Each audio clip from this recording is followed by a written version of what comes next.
Hey guys, Sid from Sid's Trains here, and welcome to this new and old items video.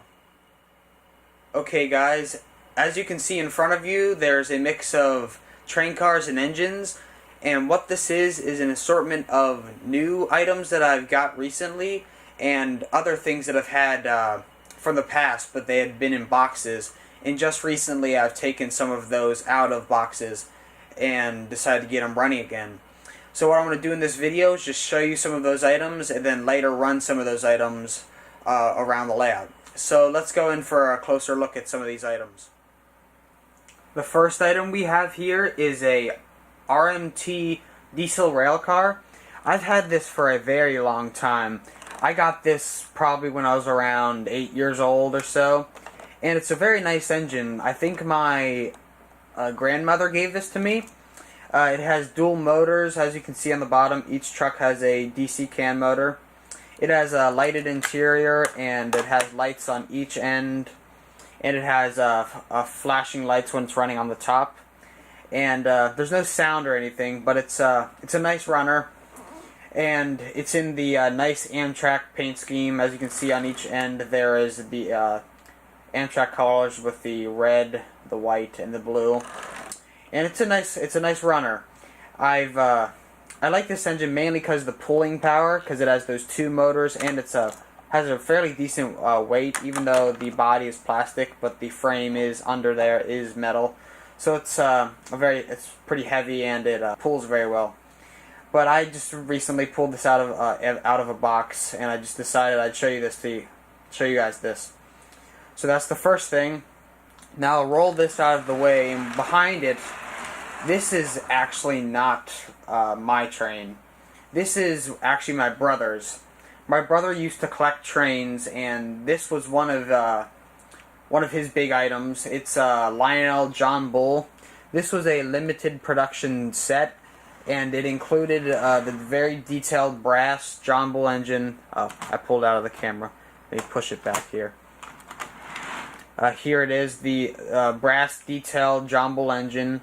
This part of the engine is not actually the powered unit. This is a dummy unit, and here is where the motor is.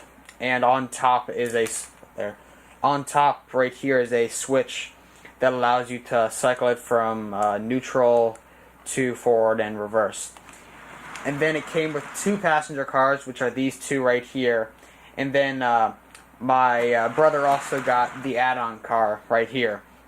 And this is a very detailed set. In my opinion, this is actually probably one of the most detailed trains that I have. And that's just makes it really cool. And the fact that it's my brother's just makes it mean a lot to me. But it's a very nice train, and I pulled it out of a box recently, so I just wanted to show it to you guys. Now I'll pull all this forward, and then I'll roll some of the other stuff up, and then I can show you that stuff. So here we see an assortment of freight cars. I'll start off with this big car in the front. This is an MTH New York Central snowplow car.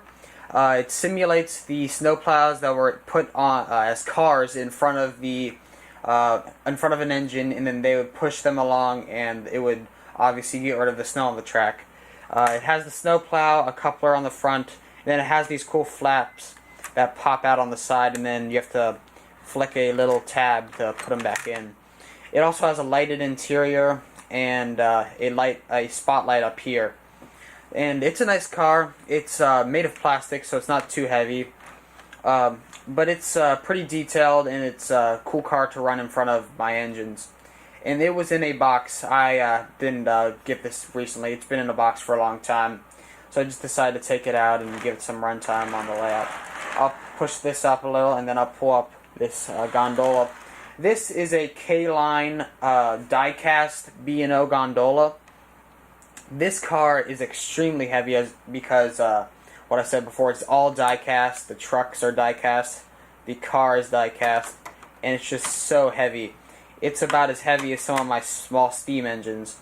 And it also has this really nice scrap metal load on the inside. And this load does come out, and it also has like this kind of imprint of the load. Let's see if I can get it up here. There we go.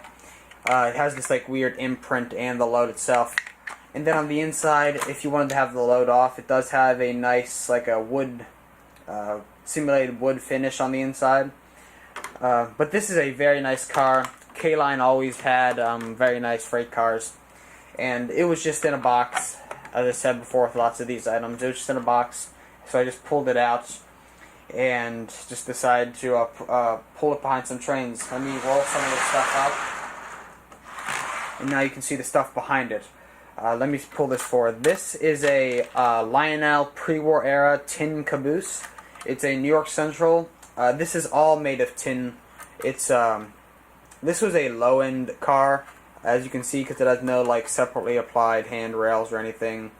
But it is pre-war, and I know that because of the coupler. It has the Link stock couplers and the pre-war style trucks. I got this a long time ago to go with some of my pre-war stuff.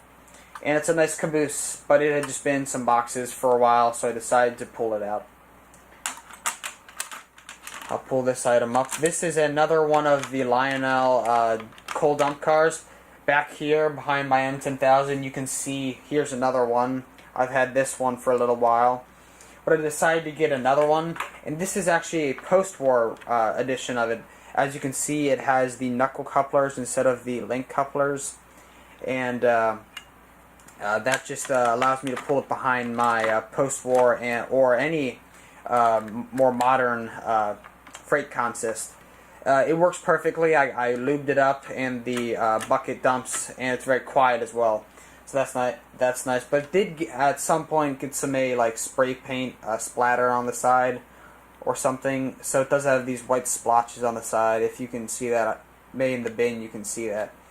But I just recently got this item. This had not been in a box. I got this from my local train store. And I just got it because I like these coal cars, and I want to kind of create a collection of them. Back here, this is another new item. This is a Lionel pre-war era baby Ruth boxcar.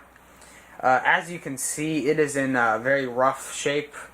It's rusted all over the roof, as you can see, and the reason why I have it turned this way is because on this side it is just totally destroyed. The rust has taken over the paint job, and it's just ratty. But the main reason why I got this is because this is a transition car, and I do not mean a transition car like the Ives and Lionel and American Flyer mixes that Lionel and all the companies did with different parts, but this is a transition car with a knuckle coupler on this side and then the link style coupler on this side.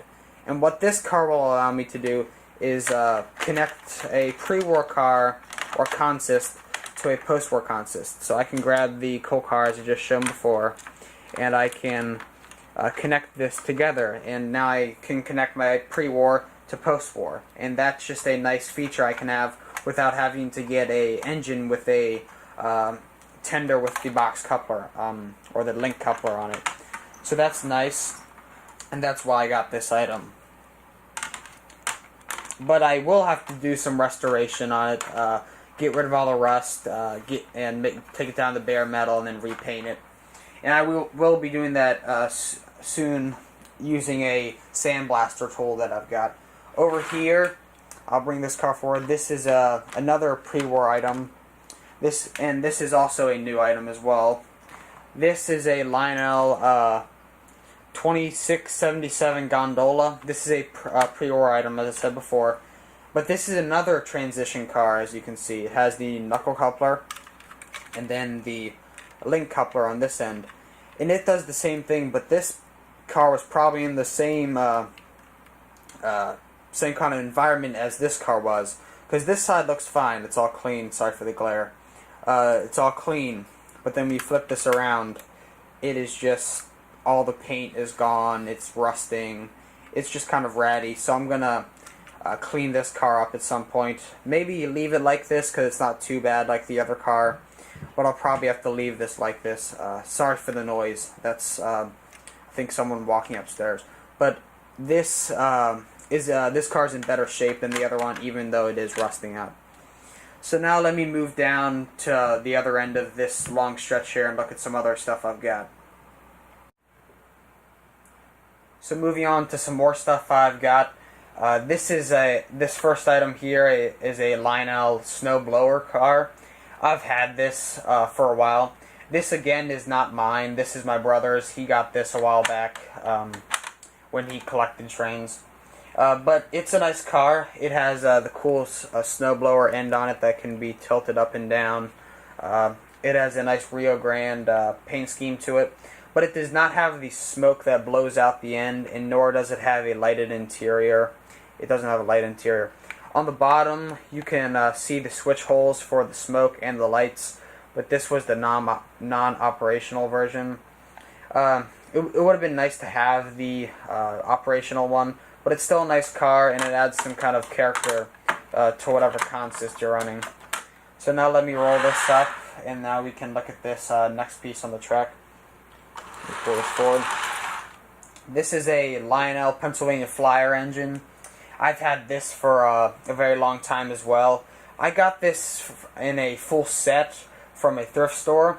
I saw the Pennsylvania Flyer set at a thrift store once, and it was at a fairly low price, so I just bought it because it's kind of cool that a train set was at a thrift store. But it's just a nice Scout engine.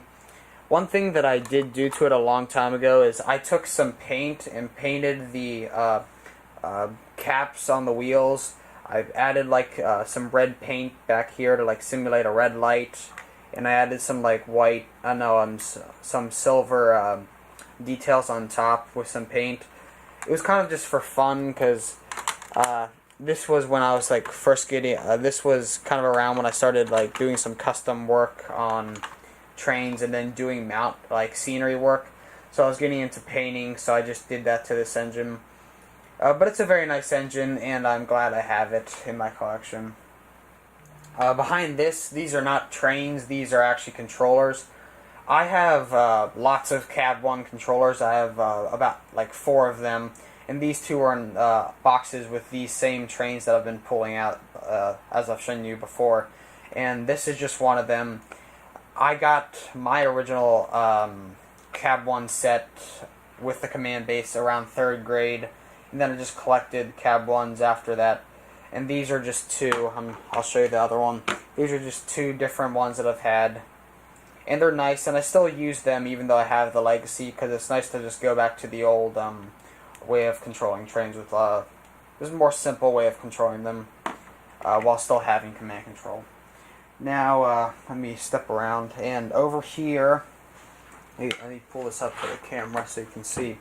This is a RMT, I think it's called a Beep. They are representing bigger engines, but at a smaller size, so they're very scaled down. This is a GP9, if I'm correct. It's a Baltimore and Ohio, and this is also not mine. This was in a box of trains that was my brother's, and he got this a while back as well. It has no sounds, but it has lights, and it has a decent pulling power for its size. And it's a nice engine to run around the layout or use for switching. And I'm glad I have it. It's a cool little engine to run when doing some shunting around the layout. And I just pulled it out of the box. But if you can see all the way on the left, there's a box. You can just barely see it. So let's go look at what's inside that box, and then we'll wrap up this video by running some trains. So here's what was in that box that was over on the left. Upon examining this box, you may just think it's some regular old Lionel tubular track, and that it's maybe mounted to this kind of base. But what this actually is pre-war American Flyer O-gauge track.